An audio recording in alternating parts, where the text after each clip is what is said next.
नमस्कार दोस्तों, आज हम लोग एक देवरिया हत्याकांड पर गीत सुनाने जा रहे हैं, संजू और मंजू जी। तो जैसा हमारा गीत होगा कमेंट में अवश्य बताएं और ढेर सारा प्यार दुलार संजू और मंजू जी को दीजिएगा।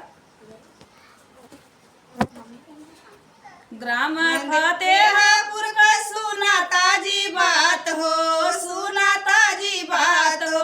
सत्य प्रकाश कैले झगड़ा का शुरुआत हो, सत्य प्रकाश कैले झगड़ा का शुरुआत हो। घरमा बुला के मरले प्रेम जी का जान हो, प्रेम जी का जान हो।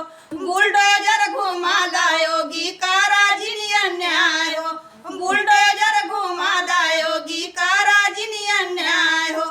गंगा में कैला प्रेम जी नीमन नीमन काम हो, नीमन नीमन काम हो। गौवा वाला मान उनके आपन भगवान हो, गौवा वाला मान उनके आपन भगवान हो।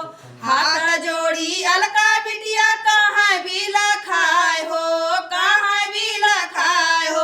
हमहू के चाही योगी बाबा इंसाफ हो, हमहू के चाही योगी बाबा इंसाफ हो। बथरडे पचाई